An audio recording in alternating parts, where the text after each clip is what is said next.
লোকসভা নির্বাচনের আগে বিজেপি এবং সিপিএম এ বড় ভাঙন কোচবিহার তুফানগঞ্জ 1 নম্বর ব্লকের নাটাবাড়ি বিধানসভা কেন্দ্রের অন্তরান ফুলবাড়ি 2 নম্বর গ্রাম পঞ্চায়েত এবং ধলবল 2 নম্বর গ্রাম পঞ্চায়েত এলাকায় এখানকার স্থানীয় প্রায় 50টি পরিবার বিজেপি এবং সিপিএম ছেড়ে তৃণমূল কংগ্রেসে যোগদান করে রবিবার। তৃণমূল কংগ্রেসের জেলা সভাপতি অভিজিৎ দেব ভৌমিক তাদের হাতে দলীয় পতাকা তুলে দেন। কর্মসূচিতে উপস্থিত ছিলেন ব্লক সভাপতি সিদ্ধার্থ মণ্ডল, তৃণমূল নেতা রাজেশ তন্ত্রী সহ অন্যান্য নেতৃত্ব। রায়গঞ্জের তুলসীতলায় দীনেশ সাহা হত্যা মামলার তদন্তে ফের সাফল্য পেলেন পুলিশ কর্মীরা। এই ঘটনায় গ্রেপ্তার হলো আরেক অভিযুক্ত রায়গঞ্জের মধুপুরের বাসিন্দা, ধৃতের নাম সুমিত নাগ। তাকে ভাটল থেকে গ্রেপ্তার করেছে পুলিশ। যে আগ্নেয়াস্ত্রটি দিয়ে গুলি চালানো হয়েছিল সেটি উদ্ধার করা হয়েছে। পুলিশের দাবি, সীমান্ত দিয়ে ওপার বাংলায় পালানোর ছক কষেছিল ওই অভিযুক্ত। ধৃতকে সোমবার রায়গঞ্জ মুখ্য বিচার বিভাগীয় আদালতে পেশ করা হয়। তাকে 6 দিনের হেফাজতে নিয়েছে পুলিশ। একটি বাড়িতে আগুন লাগবার ঘটনায় চাঞ্চল্য ছড়ালো উত্তর দিনাজপুর জেলার ইসলামপুর শহরের পুরাতন পল্লী এলাকায়। ওই বাড়িতে ভাড়া ছিলেন বেশ কয়েকজন ফল বিক্রেতারা। রবিবার রাতে আচমকা ওই বাড়িতে ধোঁয়া বের হতে দেখেন স্থানীয়রা। খবর পেয়ে দমকলের একটি ইঞ্জিন এসে আগুন নিয়ন্ত্রণে আনে।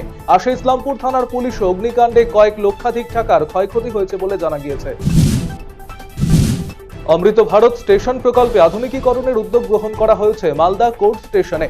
সোমবার ভার্চুয়ালি এই স্টেশনের আধুনিকীকরণ প্রকল্পের সূচনা করেন প্রধানমন্ত্রী নরেন্দ্র মোদী। প্ল্যাটফর্মের দৈর্ঘ্য বৃদ্ধি, নতুন প্ল্যাটফর্ম তৈরি, যাত্রীদের জন্য অত্যাধুনিক শৌচাগার, প্রতীক্ষালয় নির্মিত হবে এখানে।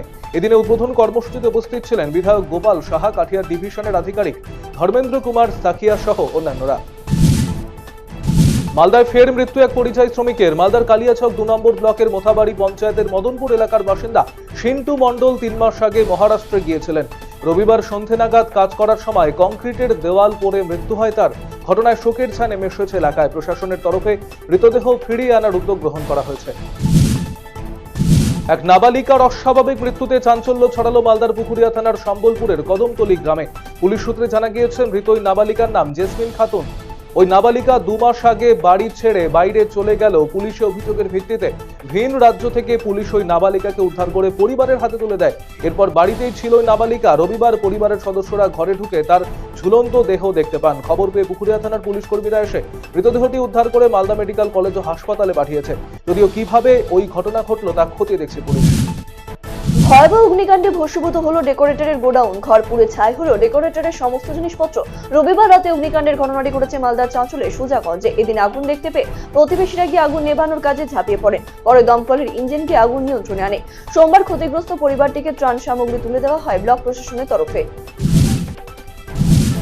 মালদায় ফের মৃত্যু হলো এক পরিযায়ী শ্রমিকের। মালদার কালিয়াচক 2 নম্বর ব্লকের মোথাবাড়ি পঞ্চায়েতের মদনপুর এলাকার বাসিন্দা সিন্টু মণ্ডল 3 মাস আগে মহারাষ্ট্রে গিয়েছিলেন। রবিবার সন্ধ্যে নাগাদ কাজ করার সময় কংক্রিটের দেওয়াল পড়ে মৃত্যু হয় তার। ঘটনায় শোকের ছায়া নেমে এসেছে এলাকা জুড়ে।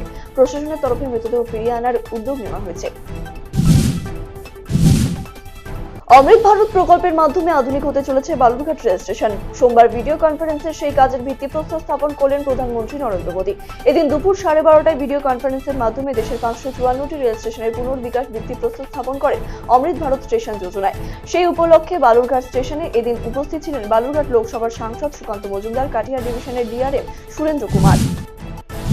পরিবারের অভাব অনটন মেটাতে ভিন রাজ্যে পাড়ি দিয়েছিলেন বছর 34-এর এক যুবক। ট্রেনে চেপে বাড়ি ফেরার পথে দুর্ঘটনায় প্রাণ গেল তার। মৃত ওই যুবকের নাম বাবুলাল মার্ডি, বাড়ি করণদিঘি থানার দুয়ারিন এলাকায়। কেরালায় শপিং মলে কাজ করছিলেন ওই যুবক।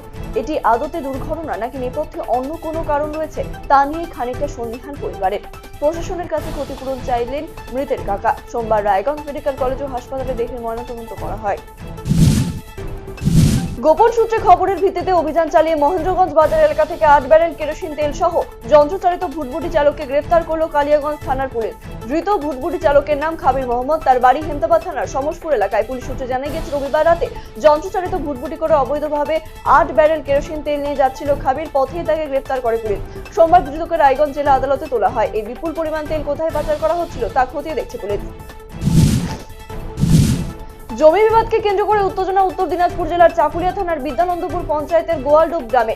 জানা গিয়েছে, এলাকার বাসিন্দা দাউদ শেখের দখলে থাকা 16 শতক জমিতে ঘর করেছিল। এই জমি সহ প্রায় 41 শতক জমি নিজের দখলে আনে আব্বাস ইশাক সহ কয়েকজন।